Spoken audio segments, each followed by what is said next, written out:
Everybody's all formal. Everyone's afraid to talk about that stuff. So afraid to talk. They're afraid to talk about everything. Can I sit next to you? I would love if you did. I'm not gonna spill your lemonade here. Here you go. Yep.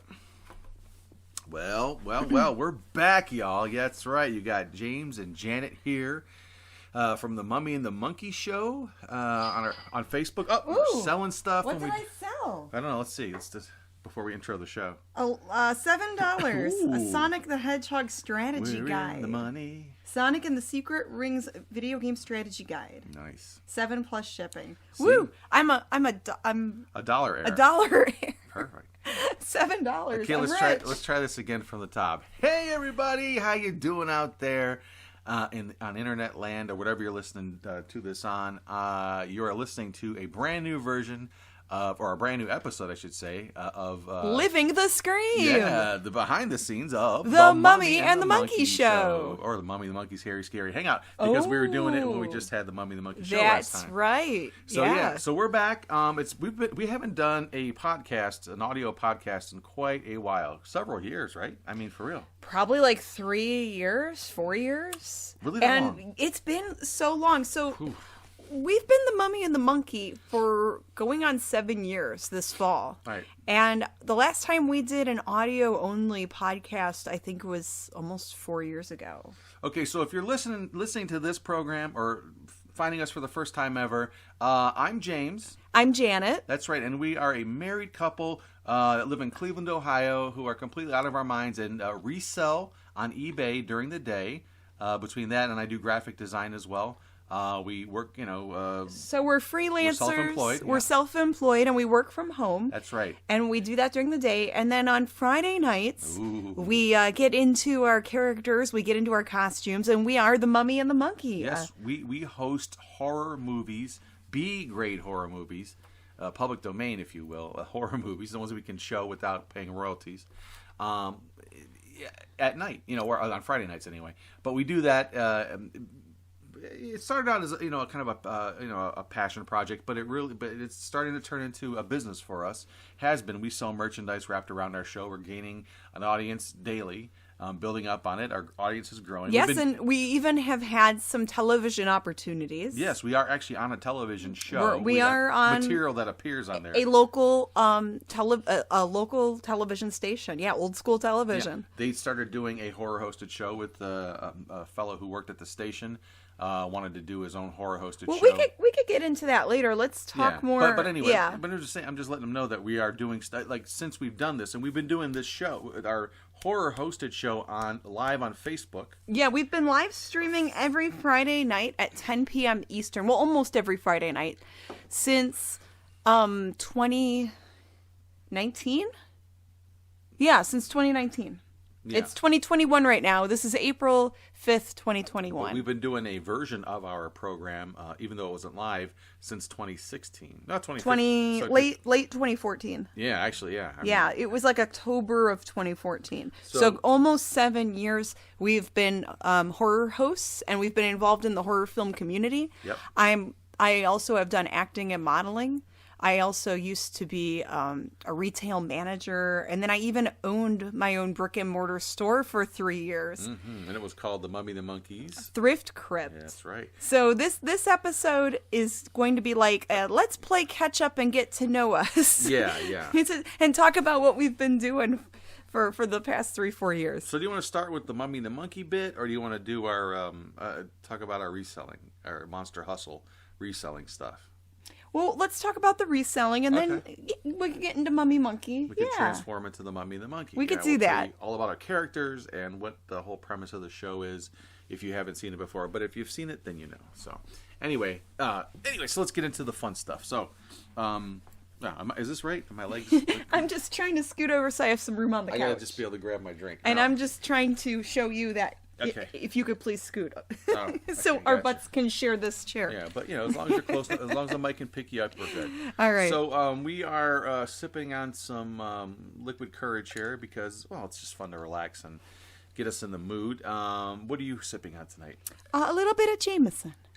A little bit of Irish whiskey. And just a little bit. I've become a lightweight the past year or two. So if I do, it's to partake. It's just like a little bit. Bordering on a straight edge. I'm bordering straight edge. Yes. Oh, yeah, you've left me, and now I'm on the I'm on the wagon off the wagon all by myself, and you've ridden off into the sunset on the wagon. Yeah, I'm just trying to Gosh darn it. play it cool, play it safe, and I just sip, a little bit here and there, but that's really as far as I go anymore. And I've developed a chronic habit to where I'm always drunk. No. I did you're all partake right. this weekend for Easter weekend. This was Easter weekend past, and we watched a lot of horror movies and things like that.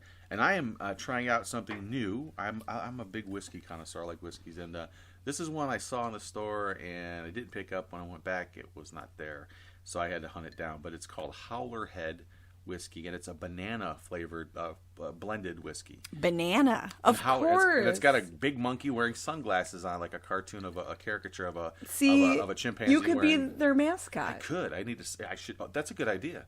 You should write to them. Send a picture of me holding the bottle. Yeah. How about them and apples? Tag them on an Instagram post. How about them bananas? And then see if Great you could idea. be an influencer. See, this is why we're a good team. See, I didn't even think about that. That's true. That's and a then great idea. and then you'll be like those Insta models. But I cut my drink with a little cream soda and ice, and it's pretty good. You want to try a little bit? I can't sip through that straw. Take a sip. So last week, I had my very last wisdom tooth removed. Ooh. Yeah. So I'm still not sipping through straws just to play it safe. And I clipped my toenails last night, and I got to be careful how I pull my socks Oh, that's on. weird. Do You like it? Is it different? It's banana, though, right? You taste it. Yeah, like banana candy. Yeah. A little bit of sugar there. Oh, don't forget, I did mix it with some cream soda, so. All right, so we were going to talk about reselling, not what we're drinking. That's part of it. I mean, we're kind of just easing into the conversation. People are hanging out with us. They might be grabbing stuff to join us, snacks or drinks. So we're not on this time schedule. All right. So let's speak about reselling. Explain to people what reselling means, specifically what we do. So resale is you buy something at a discount or a low price, and you are able to flip it or resell it for more somewhere else. But and that category could, that's like the gist of it. And we're talking about more of thrift stores. So we're not like flipping cars or anything like that. Some people do. Some people flip right. houses. They flip cars. We don't do that. But let's whittle it down to what I resell like clothing, collectibles, vintage dolls, and action figures. Sometimes comic books, VHS. Stuff that's smaller, easier to ship. Sometimes I do ship out larger items, but like elephants. But every now and then, like giant lamps. In the past, I would ship out like stereos. Now, when you say giant lamps, do you mean like large in scale, or like a giant guy needs a giant lamp? For like home? a tall, a 3 foot tall ceramic lamp. And you have to really pack that up so it doesn't break. I hear you carry giant lamps. I need one for my giant table in my giant home. Oh. No. You don't cater to giants. You mean like it's stuff that is larger in size, and it's kind of a pain in the butt to ship it. So I'm trying to find smaller things that are easier to ship.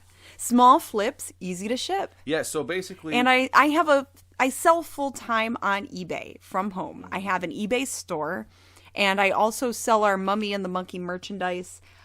When we get our DVDs made, I'm the one that orders the stuff like that to get it made for the fans. Mm-hmm. I handle the Teespring store, but you're our graphic artist. Yes, we save so much money on having an in-house, on-staff, built-in graphic designer. Right, so you design the logos, you design our DVD covers, he designs the T-shirt designs. Everything I can do. So he'll give me those files, and then I can use those files to get merchandise made and things like that. So I try to do the logistics, and then he does more of the artsy part of it. Creative. Yeah. Yeah, and again, going back to the resale part, we pretty much resell anything we can find at thrift stores, flea markets, garage sales, estate sales, things like that. That's our forte, our wheelhouse. Yeah, we love going to thrift stores, flea markets, yard sales, all that stuff. But with the pandemic, so we're still in this pandemic. Yeah, this is part of the catch-up session. And our last podcast was back in the before times, before all this. That's what you refer to, and before the pandemic. The before times. The before times, yeah. Yeah. And, those were the good old days. is. Yeah, and things have changed, and then they haven't changed for us because we've been doing this, working with this type of model for the past 3 years. We were kind of ahead of the curve when it came to staying home. We've always we worked out of home. It didn't affect us at all as far as not going into work or having our job compromised because. I've been self-employed since 2017. In the beginning of 2017, I did have a part-time office job to help kind of ease the transition. And the people I was working for, they were nice enough to just give me the part-time hours, and I helped with whatever odd jobs they needed in between there. So that was nice. And then shortly later that year, I did leave that part-time gig. And yeah, just went, just full-time, just went all out. And I had a little store in Lakewood, Ohio called the Thrift Crypt. The Mummy and the Monkey's Thrift Crypt. I had a 3-year lease, so I did that as well as selling online. And once the lease went up it was January of 2020, so it was 2 months before the pandemic, which was perfect timing because I mean, who knew this stuff was going to happen? Yeah, and you were bummed out about to the point where you said you felt like kind of not a failure, but but the store didn't work out, but. I did. I'm going to be honest. I did feel a little bit like a failure when I did decide not to renew the lease. When I looked at the numbers and I'm like, this isn't really worth it. I could sell online with a lot less overhead. And a lot less, and more time devoted to going out and sourcing stuff and finding these. And more free time to whether go treasure hunting for more stuff or if we needed to go visit family, to do whatever that we needed to do. Now, and in hindsight, boy, you dodged a bullet because that would have shut everything down. Oh, you'd still have a lease. Yeah, I would have been in the hole. I would have lost money for sure if I had that store for another lease. Because who would go out and shop? They wouldn't. They weren't. Yeah, they weren't, and a lot of things were closed. Yeah, for a couple months this time last year. So I refer to that as dodging a bullet. Yeah, so I think honestly it was a blessing in disguise. Like I didn't know at that time, but looking back on it now in 2021, I'm like I feel relieved. Good. I do miss our regular customers and our friends that would come in and visit us, and the little events we would have in the store. Yeah. But I feel relieved for the most part. That's good. Yeah, and as for me, I've been like a career guy. I worked for a lot of major companies as a designer, graphic designer, different states, and had a lot of fun doing it. But I've been let go from a job, I'd say maybe 3 times in my life, and all 3 times by the same company. Believe it or not. Wow. Yep, that's how wishy-washy they are. And you were let go from that particular company a year after I decided to go full time. Yeah, it was the summer of 2018. Yeah, so 2017 is when I decided to be self-employed. 2018 is when this particular company let you go. Yeah, and there's nothing. I'm not going to say anything bad about them, but that's just the way it sort of worked out for whatever reason, and that's their MO. I mean, usually when things get tough, they would sort of reduce headcount, and that's the way they saved money, I guess. That's the way a lot of big businesses are. If their sales aren't doing so good, or if they're not good at running the business, rather than the higher ups taking the blame and getting a pay. The ones that cause the problem. The ones that are causing the problems made the bad business that are making the bad.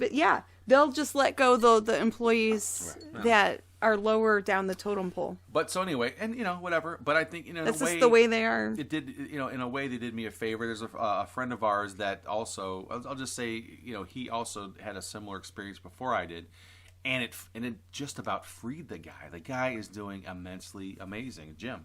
He's doing much creative stuff. He's got he could have done this probably. Well, I don't know if he could have done it, but if he was employed there any longer because of the contract stuff. But anyway, yeah, I mean, I have found it's something I was interested in doing for a long time, but it just seemed like it would be a lot to handle with taxes and this and that, and it's not fun. We have a tax guy that does our taxes, and for anyone doing that, get professional tax advice. Sure, We aren't the professionals, so don't listen to what we do. Well, when talk to a tax guy. Yeah, doing your own thing. But I love it. I love that I don't have that hanging over my head every day, whether or not I'm going to have a job or not. Like if the company has a bad day or a bad quarter and they're off a 0.5%, and then they start chopping heads. It's really, and that's what the corporate world is. And it's not personal, it's just business. So if we have a bad sales day or have a bad day, it's on us. Right. We can't blame the higher ups. We can't blame the bosses. Right. We can't blame the company because it's us. We are the company. We work for us. So that... I'm a CEO. No, I don't know. That sounds awful. I'm important. Yeah. I'm my own CEO. My own president. And it sounds corny, but we are our own boss. And if we are slacking, it's our fault. It's our fault. Right, and that's fine. And I like that. Your fate's in your hand. Yeah. In your hands. And that's the sad thing, is that you could give your whole life, and this has happened to a lot of people. Your whole life to a company, and they could pretty much let you go whenever they want, and they do that sometimes. A lot of people have lost out on all kinds of things, and it's like whatever. I mean, it's very, it can be very bad, and some companies don't do that, and it's not everyone's experience. But either way, I think I would have liked to have tried to figure out how to do what we're doing. You know what I mean? Honestly, I wish I had this knowledge when I was younger. Mm-hmm. And the courage, too. And courage, because it's very tough, because a lot of people, you get used to your weekly or biweekly paycheck, where you're like, well, I'll just go clock in and do my crappy job and go home, and that's that. Everything's taken out. And they take the taxes out. They take your insurance out. Yeah, when you're self-employed, you have to deal with the taxes. You have to deal with insurance. So we have to pay for our own insurance. But it's fine. But the trade-off is... We can work. We can choose what hours we want to work. I'll get customers messaging me all hours of the night because we sell worldwide on eBay, and that's fine. If I can answer them back right away, I will. Even if it's like 11 at night or 2 a.m. If I'm up, I'll answer the question. Yeah, and the cool thing too is that whether I was employed or not, at a regular place, we still found time to do our show, or do our creative stuff. And that's what the Mummy and the Monkey Hairy Scary Hangout does for us. It lets us explore all of our creative outlets that we have, coming up with character stuff, costumes, writing, filming the best we can, editing the best we can. We're not professionals, but we do it from the heart, and we love doing it. Yeah, we have no, I didn't go to school for video or editing. I just learned some basic editing and picked up a camera and figured out some settings, and we try our best. I just watched a lot of good and bad stuff. We learn as we go with this. And the microphone we're recording this on, we bought at a yard sale for $10. And it was brand new in the box. It's nice. Samsung or Samson G-Track. G-Track. But yeah, nice. It's like, hey, we try to find a deal on things and just go with it. Yeah, so I mean, we've been having a blast. We have our ups and downs like anybody else. A lot has happened within the last couple of years. A lot has happened within the last year. I think that's the thing we should probably talk about a little bit. Yeah, we could get into that because too. Everyone is, we were all in the same boat last year. Yeah, last year was, I don't know what the hell last year was. It was something. It was a hot mess. It was a dumpster fire. It was shitty. But they'll just be honest. That's what we it was. were grateful that, we were still able to pay our bills. Yes. We were still making sales. You were still getting your art jobs. We were still hosting our Mummy and the Monkey Hairy Scary Hangout show. Yeah, it was all, and that's the cool thing about our show is that we were doing that anyway. On a Friday night, we would do our show. And since 2018, yes, we've been doing the live shows on YouTube and Facebook. And the name implies exactly what we do. It's a hangout. We do it. We stream live on our Facebook page. We have a movie already chopped up, ready to go. Put sound effects in it. We do our own skits with our own other characters. We have peripheral characters, and so all that's ready to go. We sit down in front of the computer, turn the camera on, or some iteration of that.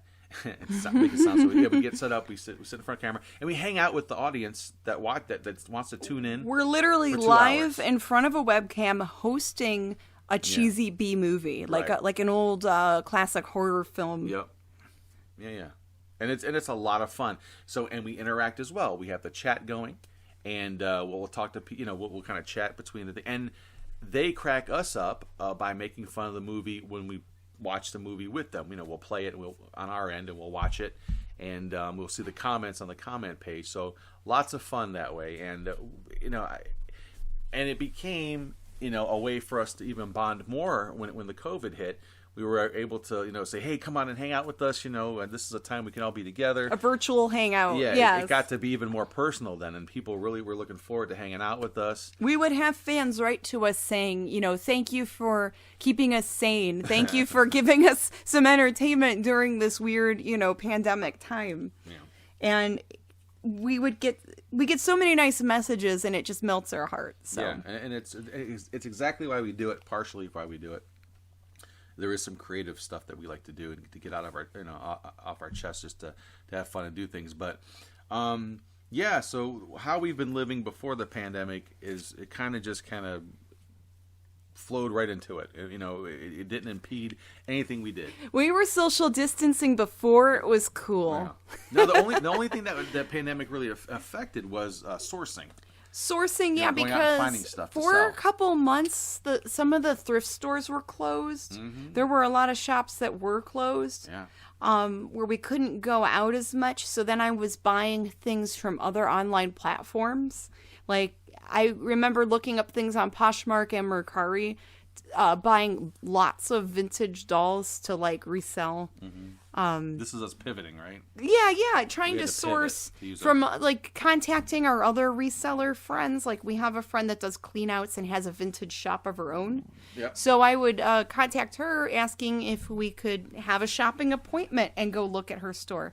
Because at the time, she wasn't allowed to be open to the public, like this time last year. Mm-hmm. But we were able to go in and shop as long as she didn't let other people in. Yeah, so we had to find new ways to source things. And there were yard sales still going on last year and things like that, so we took advantage of that. Over the summer, there were some really nice yard sales. Yeah, we found some really cool stuff. You found a great score with the Jazzercise. Yeah. So I bought a box of Jazzercise DVDs for $2 at this one yard sale. The crazy thing about that is that you went to the yard sale, you found some really cool jewelry. Yeah, I found... That was a Jazzercise pin or something. She had gold and silver jewelry mixed in with costume jewelry.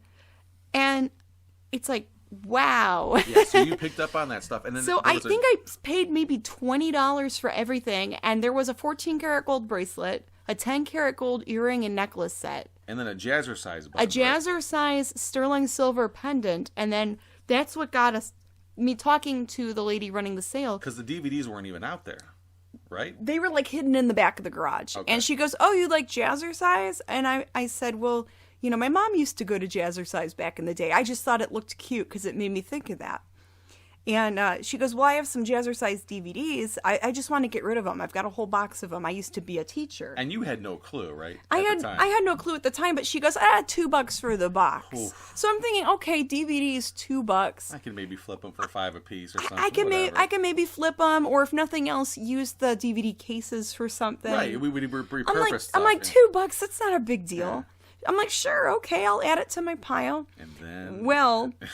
Oh my goodness. So the Jazzercise DVDs, and I don't recommend you guys doing this because eBay will take them down. They're banned from eBay now, but before I knew, I made $700 on eBay. I was selling them, and... There's apparently a cult, a Jazzercise cult. There is a Jazzercise cult. These ladies want to buy these DVDs, and I guess eBay won't let you sell them because something with Jazzercise where they don't want people reselling them. Yeah, look at what they go for. It's like Jazzercise is flipping out. They should just reissue those things. They probably should just reissue them, and they'd be rolling in dough. I think even for a quarter of that price, they could be. So I sold most of them on eBay for $700. Jeez. And I was pricing them, I think, individually. Yeah.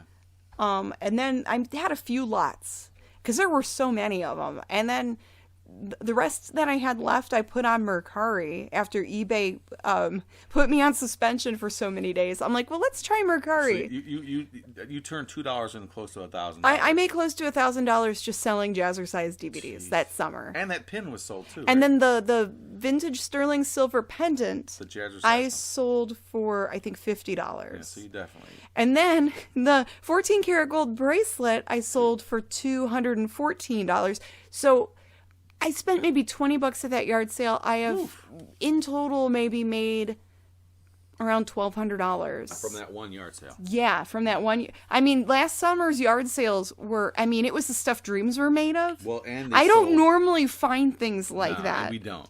But to oh my goodness. Yeah, and they sold quickly. I mean, as soon as you put them up, they were selling. Yeah, they sold like within a day or two. Like they sold pretty fast when I would put them up. Even crazier. Yeah, I had a similar experience with those Hot Wheels posters I bought.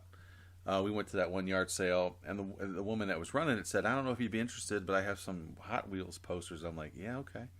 And I didn't know anything about them other than they were like, they could, okay, whatever, Hot Wheels posters. So she brought like a roll of them. There might have been, I don't know, 10 or 12 posters in there. Different kinds of them. They're from the early 70s. I think they were like gas station giveaways, like for Hot Wheels. And they had different drivers on them in their cars and blah, blah, blah. I've sold, I mean, I think the last one I sold was for $175. One poster. Wow. It was $175. That's great. And the other ones I sold were about $150 or $125. I sold about maybe 3 or 4 of them for about those prices. Well, and I paid $25. I gave her $25 for the whole roll of them. That same yard sale? Yeah. The one with the Jazzercise. No. Oh, the same one I'm talking about. The poster lady. Yeah. She was giving away an antique sewing machine. Oh, yeah. Because she just wanted it out of her garage. And she's like, it's free to whoever can take it. Yeah. And I should have taken that. Some guy because I probably could have sold it locally. I know. Just take stuff. Yeah. It's free. But, you can't take everything. But a box of Jazzercise, the next time we run, we're definitely looking for those now. Yes. Now I know Jazzercise is a thing. Anything Jazzercise. It could be like a shirt, one of those vintage water bottles. Like anything Jazzercise. Now, it's a cult. Now, again, go back to our reselling thing. We also put videos up on our YouTube page, and this is where you're probably listening to this podcast. It's our Monster Hustle playlist, and that's videos of us doing our reselling. Yeah, so in the past, 3 years or so, we have been trying to do more with the YouTube channel, and our YouTube channel is The Mummy and the Monkey. Right. Super easy to find. We have... our characters are on there and they talk about different movies and different topics. We have a live chat called the Hairy Scary Hangover. That's on YouTube. That's on YouTube that we host after the Hairy Scary Hangout that live streams on Facebook. Yeah, we switch over from Facebook to YouTube and do like an hour wrap up or other alternate discussion. Yeah, but stuff that's similar to what we do. Like we talk about different movies and Halloween stuff and things like that. So we have different playlists on our YouTube, and Monster Hustle goes into like the eBay stuff, what's sold, what we found, things like that. Right. So, and now we're going to not switch topics, but we're going to start talking a little bit about our Mummy and the Monkey show. Okay. Okay. Talk about that? Yeah, we could change gears. Okay. Cool. So the Mummy and the Monkey show, the Mummy and the Monkey's Hairy Scary Hangout, I should say. Yes. To be correct. And we're going to be on episode 121 this week. We have 120 episodes under our belt, and we're going to be presenting our 121st, this Friday. Mm-hmm. At 10 p.m. Eastern Time, and we don't know what movie we're showing yet. No, we need to pick out a movie. Yeah. And then, so a few weeks ago, I put out pretty much like a call out to indie filmmakers. Oh, yeah. And I had several of them message me with links to their videos. And there's some great indie filmmakers out there. And some of it's really interesting. So I was thinking maybe this Friday we could play an indie short and pair it with a featured movie. Okay. I'm down. I'm game with all that. And maybe every episode play like an indie short to, or like a trailer to showcase indie filmmakers. I mean, that's the beauty of the today times, is that there's it's so easy now to, if you have a vision and a dream, especially if you want to do movies, you can pretty much make a movie on your iPhone. You can shoot it and edit it on something like that. You don't need, gone are the days of trying to save up money to buy ends of film that Hollywood doesn't use or filmmakers use to shoot your own movie. And you don't need to do that anymore. You can buy a simple video camera, a GoPro, and so like I said, sometimes your own smartphone, depending on what model and whatnot. And you can, and they make the gimbals now that you can put your iPhones on or your smartphones on and go around like a real movie guy and that's your camera, and you hook up a really cool microphone to it. Yeah, I mean, the way things are now, it's so easy for people to like make movies or make a podcast or anything that's creative. And I love it. So we're seeing a lot of fresh, young, and older people making movies because now they can. And a show like ours is perfect to showcase stuff like that. And I'm looking forward to doing more of that. We have done that in the past. And would like to do it even more. So that would be fun. Now, and with these indie filmmakers, it's easier for us to get permission to play their movies because most of the movies that we play are either in the public domain, meaning that there's not a copyright on it, or the filmmaker or the studio gave us permission to play it. Right. So we have played indie movies. Heck, we've even played a trauma movie. Yes, the people that made Toxic Avenger. So I'm hoping maybe later on we could get permission to play other trauma films. That would be amazing. Ooh, that'd be great. But Something Weird Video... another video company that puts out weird stuff. Yeah, somethingweird.com, Something Weird Video. We have played a handful of their films. Yep. But we have to watch because we try to keep the show like PG-13-ish. We try to make it so most people can watch. Right.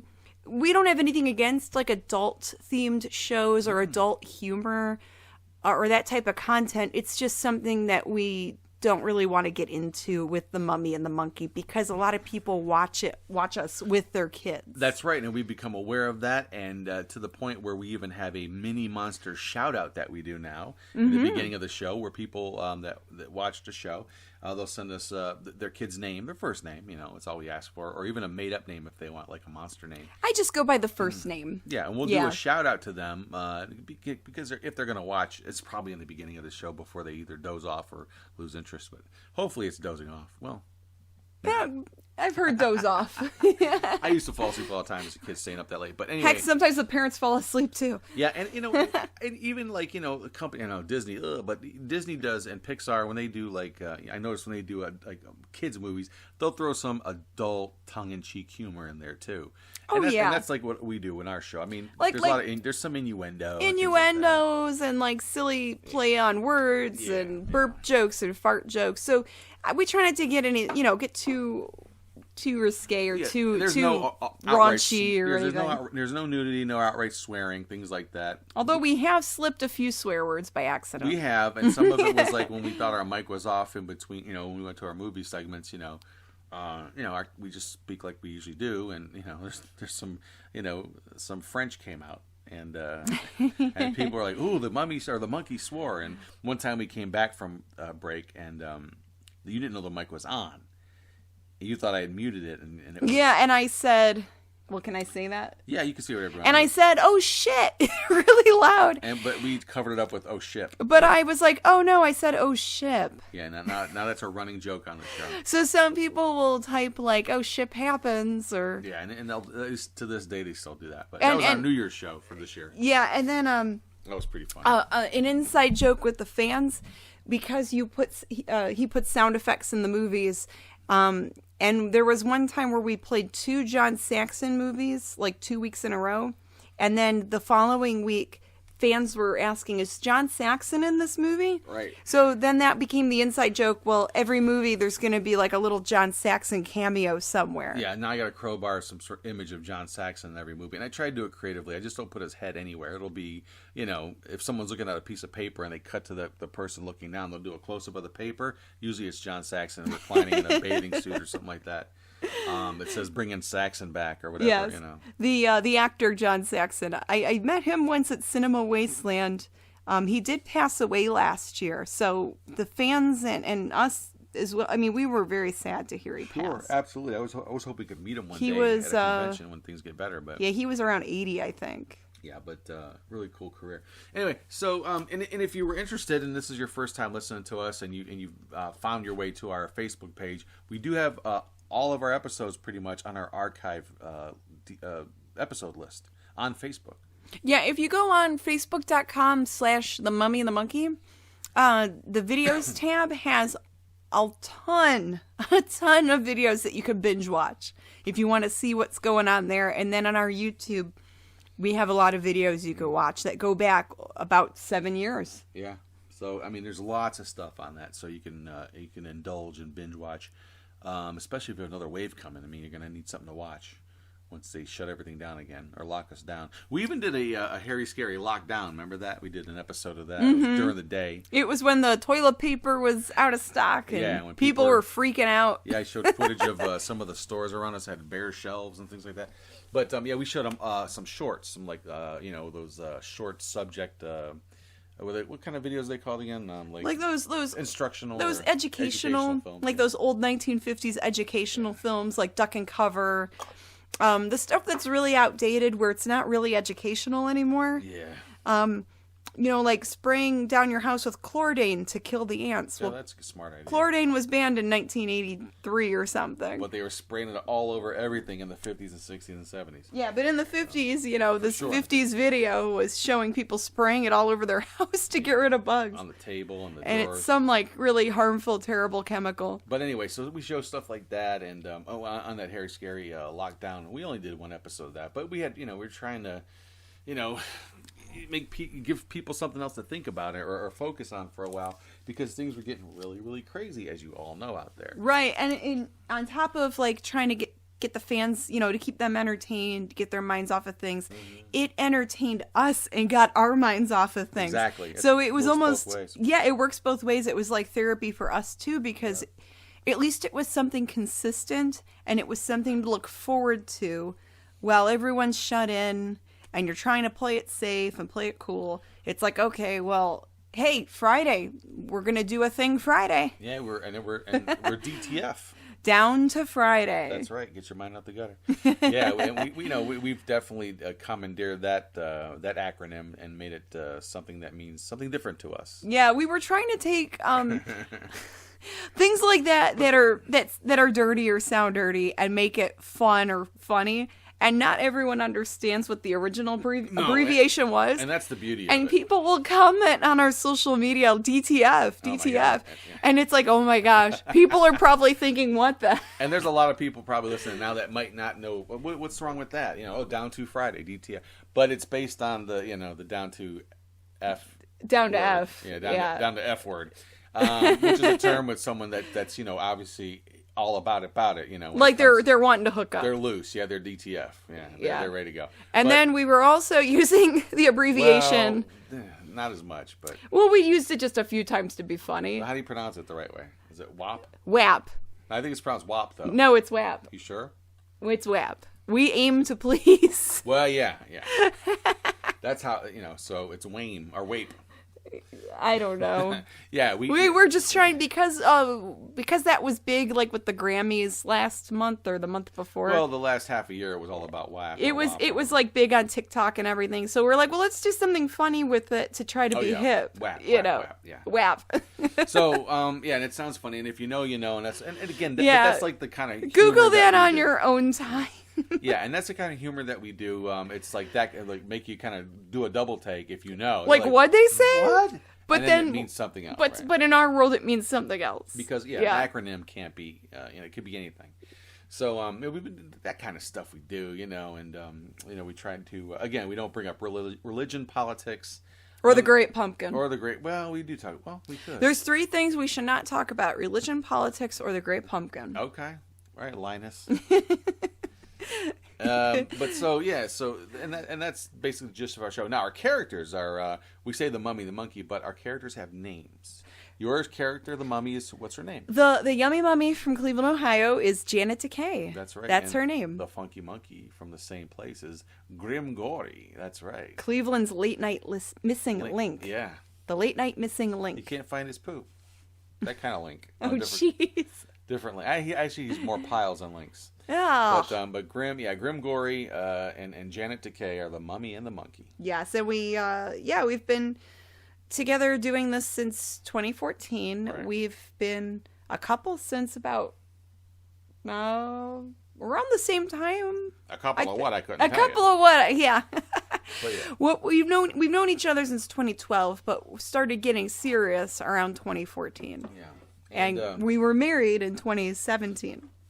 And, and again, I'll tiptoe around some of this stuff, but I think the weirdest thing, the one thing about doing the horror host gig was at first coming in on it, and there was something I never thought I'd encounter. A couple things I never thought I'd encounter. Oh, I know what you're gonna say. One thing was the sort of protectiveness of the genre, of the art form.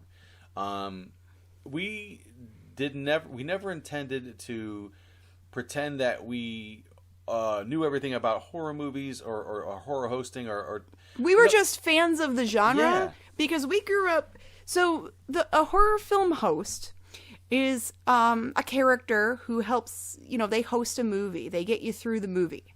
They will present a late night horror film or sci-fi film. Perhaps you've seen the show Svengoolie. Svengoolie, yes. On MeTV, and that's a nationally syndicated show. Right, Elvira, Creature Features. Yeah, Creature Features out of California. Mm-hmm. So those are like national examples or people or well-established horror hosts. Yes, or Mystery Science Theater 3000. They're a form of it too, exactly. Yeah, they're technically horror hosts. Yeah, movie horror hosts, okay. And those are ones that are more well-known. Well, that's basically what we do, and a lot of there's a ton of them out there. It'd be considered like a movie show. Yeah, it's a movie show with there's the hosts, entertainers that host, and you watch a movie with them. Right, and that's what we do. So, it's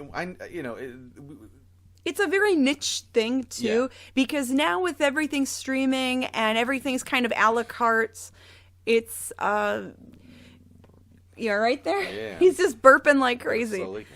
Because back when the first horror hosts were on in the 1950s, of course it was like before VCRs, before cable. So whatever movie they played, like that's what was on TV. You would watch it. Right. That's what was on. That was your entertainment. You didn't have a big selection. And now with everything streaming and people just watching whatever they want, and there's so much to choose from, the horror host thing still has a following, but it's very niche. And it's like, how do you get to more of a broad audience? Now, I grew up watching several different ones in Cleveland. Horror hosting was pretty much very hot. I grew up in the 70s and the 80s. I'm 52 now, so I got to see a lot of cool stuff. I'm a little bit younger. Yeah, but I got to experience a lot of the major horror hosts from Cleveland. The Ghoul. I didn't get to see Ghoulardi. It was like I was born 3 years after he left Cleveland, but I grew up with the Ghoul, his predecessor, and the guy that came after him, his benefactor, whatever you call it. But I watched the Ghoul, Ron Swede's version of Ghoulardi, and a very good. It had its own sort of take on the Ghoulardi character. Superhost was another one that I watched growing up. Houlihan and Big Chuck and Little John. Watched all these guys, and I dreamt about doing that, but I never had an idea of what I would do. I never thought more than that would be cool to do. Do what they do, but I never thought how to do it. I was a fan of the genre. Like I remember seeing Elvira. If I had cable TV, sometimes she'd be on cable. I think there was an MTV Halloween special she hosted. Watched all that stuff Big too. Chuck and Little John. That was very Cleveland. Huge, the Ghoul, when he was on in the late 90s and early 2000s, when he was on TV in Cleveland. He was also syndicated in Detroit. He was also in Detroit, and I think maybe a few other cities. He was, but real big in Detroit. Yeah. And I remember Superhost a tiny bit, but I was like 5 when he was on TV. Yeah. But anyway, so this stuff, I'm surprised I didn't come up with my own character as a kid, horror host. I never thought of it that way. I would just want to be them doing it. I was a fan of the genre, but I never thought I'd be doing it. No. Or acting in bad movies, like independent movies myself. Well, but sticking to horror host stuff, so how did this all happen? Well, I came up with the idea for this character, Grimm Gorri. I don't even think he was an ape character at the time, but he just had this weird name. For this hunchback character, and it evolved into an ape, for lack of a better term, to an ape-like character, a monkey-type character. But then I was just doing stuff for fun on videotape, because with the advent of video recorders, VHS recording, cameras, I could make my own shows just for me to watch. I did a couple of those things, and it was just for fun. Well, you didn't tell me you sent some in for public access cable? Yeah, and then public access allowed people to send their creations in.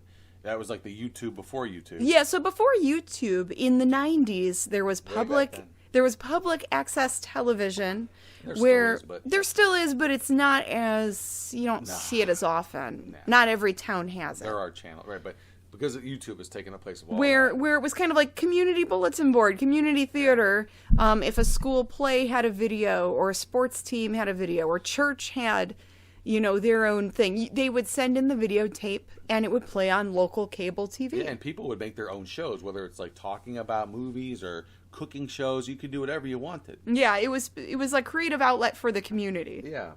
Anyway, so I did that and kind of played around with that, and the story about how we got started as the Mummy and the Monkey was, when I came back to Cleveland in 2012.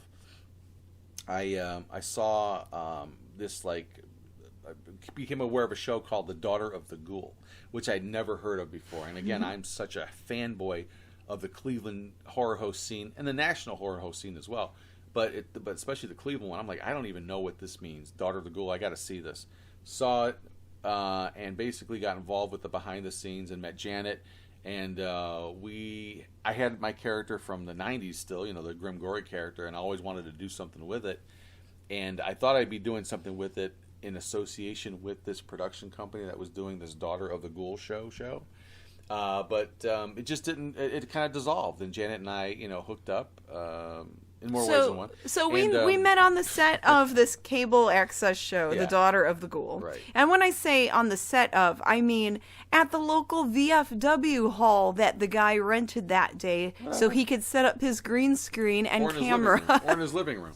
Or in his garage. Yeah, we did that too. Yeah, with a green screen. Yeah. And, it was, we had some fun with it. Well, I got to meet you, so that's what I. And we got to meet each other, and there were some creative differences with the producer of the show because we disagreed with the title.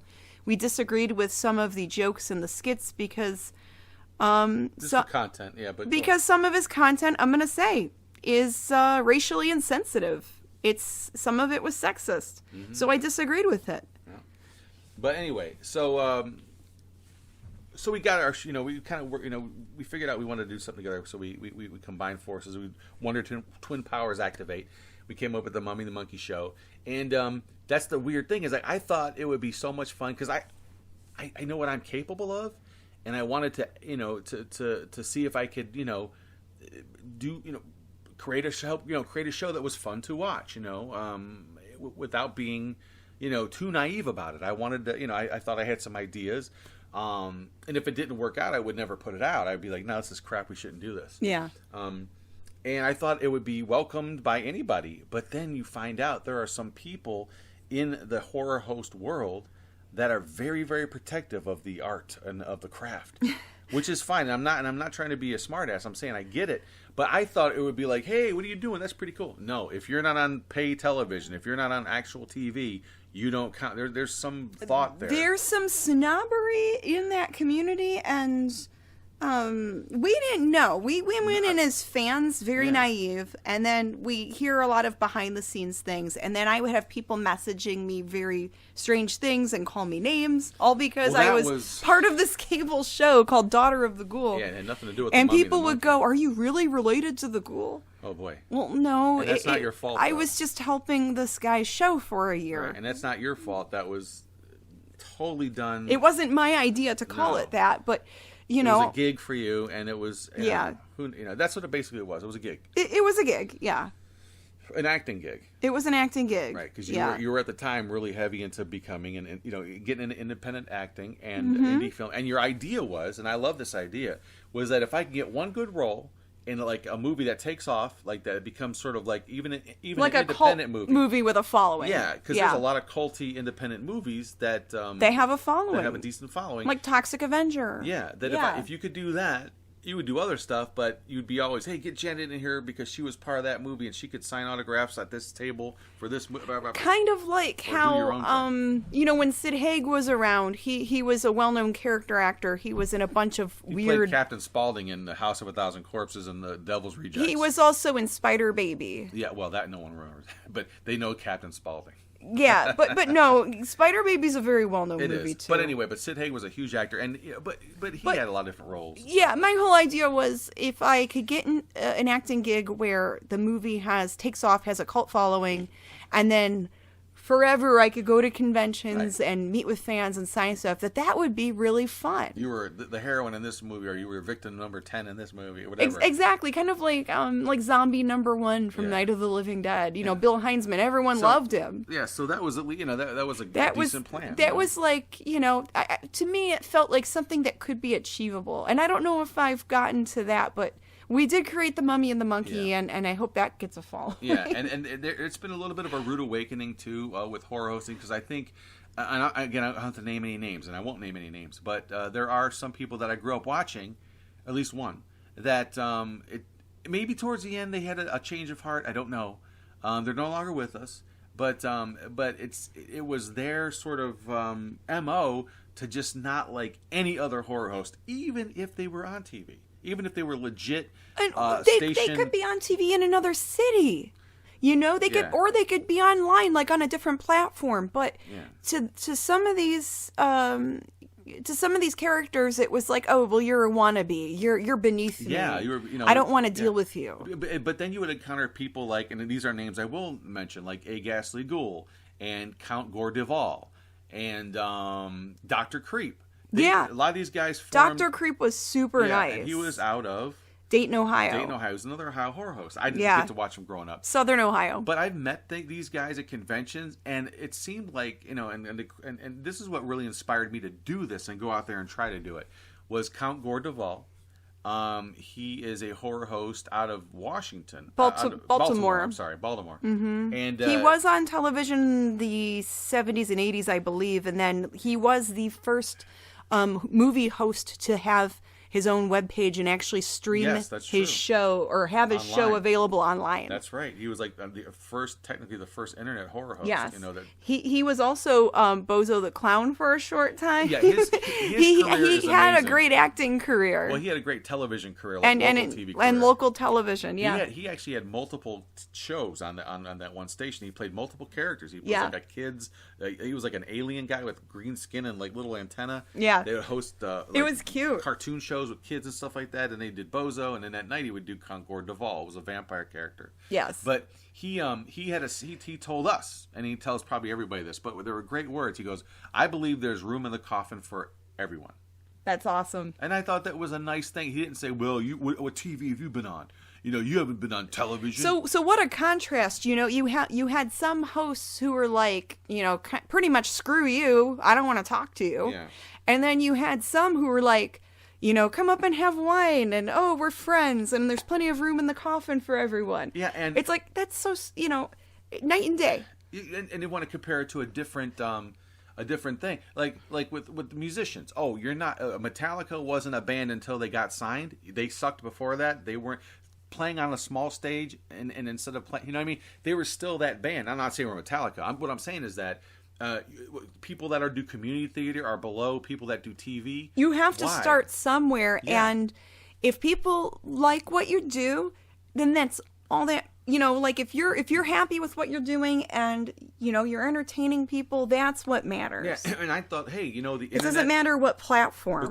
Between cable access, which allows you a person to creatively come up with some sort of show to put out there, no matter what it is, as long as it follows the guidelines of that station, or the internet the same way, that there's, you can upload video to places like Vimeo and YouTube that have the content meets certain criteria, doesn't infringe on anyone's, it's not offensive, or it doesn't infringe on anyone's, own material. You follow this rule, you could do what you want. It's a creative outlet. You're not on television. You're not a horror host. But you're just playing around. So there's some YouTubers that make more money on YouTube than a TV show than on television, and we even know people who are doing well with YouTube that told us they were offered television gigs, or deals. Maybe or offered their own TV show for some cable networks, and it wasn't it wasn't a good offer. Yeah, they would have, and they turned it down. They wouldn't have rights to their material, and they probably get very little money. The pay wasn't what they thought it would be, and they were doing better residuals, making their own videos on YouTube and getting the ad revenue and owning all their owning their own character and material than to be owned by a station. And we're not saying that we're not interested in television at all. We love that. Because we've had, we have some local television things going on, and we'll talk about that maybe next week. Yeah, different episode. Yeah, different episode. But, we're not opposed to it, but it would have to be a good deal. Or or a fair deal. Like indie comics versus like the big leagues like Marvel and DC. It's still a comic book. Just because it's not out by like some of the big publishers doesn't mean it's not a legitimate comic book. Right. Same thing with these shows. You have an idea for a horror hosted show. No matter how you do it, it's your creation. I think it's just as valid. It's in a different vein.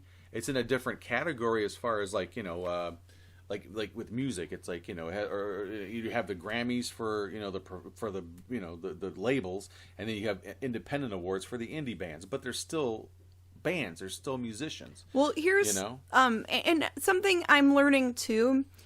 We can't compare ourselves to others because nor do I want to. Different circumstances, because sometimes you look at like some other YouTuber or some other host or some other artist, and you're like, oh damn, I wish I could do that, or I wish I could have that following. Well, you're not them. So what can you do to improve yourself? What can you do to make yourself better, or to make yourself comfortable with what's you got to try to improve yourself. You can't look at others all the time. Yeah, and to kind of sum up this whole thing. Well, I'm not saying that it's been all bad experiences, because it hasn't. I mean, we have definitely met some of the. We've had some great experiences. Some of the good people that are and I think some people have come around to just sort of accept, like, look, you can. That's all you can really do is prove yourself. Well, you're going to get that kind of stuff, I think. We've also had this attitude where you don't like us, okay, tough, we're still doing this. Yeah, there's nothing that says we can't do this. We're still we still have this presence. We're still going to be at this convention, and you can sneer at us all you want. I do not give an F. Yeah, while I'm signing an autograph right now, we just sold some T-shirts that we created. Yeah, we didn't sew them, but we created the design on them. Do you know what I mean? And with our own characters, our own brand, our own branding, our own stuff. I mean, people are buying this stuff. People. So it has. Oh, I love signing stuff and talking to the fans. Yeah, that is so great. Sweet. I mean, there's so much good that's come out of this, and like I said, all you can really do is prove yourself. And if anyone's interested in doing anything in life, no matter if it's horror hosting or opening up, a toy shop or whatever it is that you want to do, whatever dream that you have, if you want to open up a business, or if you're a musician, a podcaster, doesn't even matter. Whatever you want to do, I mean. Try it, and just do do what makes you happy. Yeah, and you will get some pushback. You may encounter some uncomfortable situations with people, but that's the competitive thing too. I mean, the less competition, the more it is easier for them to do whatever they're doing. But hey, this is the land of the free. This is we have that ability to do that here. There's nothing stopping you but you if you don't do it. Don't talk yourself out of it. But so we've been having a lot of fun. There's no reason for us to quit right now. We're having a good time. We're building an audience, and we like that. Yeah, and between our YouTube channel, our Instagram, our Facebook fan pages, we have, I think, around 15,000 followers. That's not too shabby. So, of course, we want to improve. There's always room for improvement. Of course. So we have goals of where we want to be, and we just have to keep pushing, and we want to keep putting the content out there, and it's fun to do this at the same time. So it's a lot of work, but it's work that we enjoy. It's work that we enjoy, and when we sell the the Mummy and the Monkey merchandise, it supports the channel and keeps it going. Where if we needed to get a new camera, we can do it, or buy supplies or props for the show, we can afford it. Yeah. So it's definitely been interesting, and there's some other stuff, and maybe we could talk about on another date that we've encountered, and it's inside stuff, and it's like, wow, drama, the stuff. Oh yeah, stuff I never really thought about. But before we encountered our own drama, we heard about other drama between other horror hosts. It's like, I can't believe this. I thought this would be, you got two guys dressing up like monsters, right? Like there's a werewolf guy and a Dracula guy, or a mummy guy. And why are they all fighting? They have everything in common. They have the same stuff in common. There's no reason to fight. Ultimately, with the horror hosts, we're all movie nerds. We're all dorky and awkward. We all have our own characters. So, I mean, it's kind of like we have our own original cosplay. Yeah. Like, why are we fighting? Yeah, there shouldn't be any. I mean, we have. Why did he said she said? It's really kind of dopey in a way. Yeah. Because it's what's the point in that? Why? And there's a lot of us out there. How childish is that? That feel that way, and when we encounter people that for whatever reason maybe they're not happy and there are people like that out there. We all know that in all kinds of aspects of life that aren't happy unless some kind of drama is going on. Those are your drama queens and kings out there. Yeah, but it catches you off guard because you're not ready for that. You're ready to do all this cool stuff, and then I'm dressed up in costume. We're at this convention having fun, and then drama explodes or something. Well, he said this about you. She said that. Like what? It's really, really. What odd. grade are you in? How old are you? Yeah. And we had a couple things with other. Let's just say, but I wish we didn't have to deal with that kind of stuff because it has nothing to do with what I signed up for when I want to do this. I just want to have fun. Host movies and meet other people that with the same interests. That's it. Yeah, that's it. And we want to keep this going. So how should we wrap up this podcast? Show? Well, I don't know because we should wrap it. We're up. a little rusty because it's been a while. Yeah, but we could definitely talk for hours and hours. The idea was to come back to burp. And, James. That was you, Janet. What are you doing? Because we miss doing this. We miss doing the podcast. We do, it's and we had some people say that they liked our old podcasts and they wanted to hear new ones. They wanted to hear them again. Yeah. So if you're listening out there, thank you for listening. Thank you for taking time out of your life to listen to us babble on here. Yeah, because this will be a babble and venting session, without bashing anyone or saying anything, because that's not what this is either. But next time we'll talk about some other instances. Oh boy, yeah. But we don't have to get notes bring together. that up right now. No. We'll just leave you hanging with that. But anyway, thank you so much for tuning into our return to podcasting with the Mummy and the Monkey's Hairy Scary Hangout. Yeah, and you could check out our social media pages. We're going to have all the links in the YouTube description. Mm-hmm. If you are listening to this on iTunes later on, thank you. And check us out on themummyandthemonkey.com. We have all the links on there. And many thanks to our friend Dino, who pretty much suggested that we do this and that we stream live. So yeah, he did. Thanks be to Dino. So thank you, Dino, from the Late Late Horror Show on his YouTube channel, who now has 30,000 subs. Yeah, he's doing some pretty interesting stuff on his channel. That's great. You got to go check it out if you like old time radio shows and things like that, because he does his own show. He and his friend Ted. They have movie reviews. They review movies, yes. And he has a pretty fun setup. But they also have a lot of other content on their channel, which is just a bunch of old radio dramas, horror, sci-fi, mystery, westerns. I like the Western Wednesday. Kind of neat. They have going. So check that out, and check out the Hairy Scary Hangout, the Mummy and the Monkey's Hairy Scary Hangout, Friday nights 10 p.m. Eastern Time on our Facebook page. And until then, as Janet Decay would say, good night, good fright. And as Grimm Gorri would say, see you later, alligators. Mwah.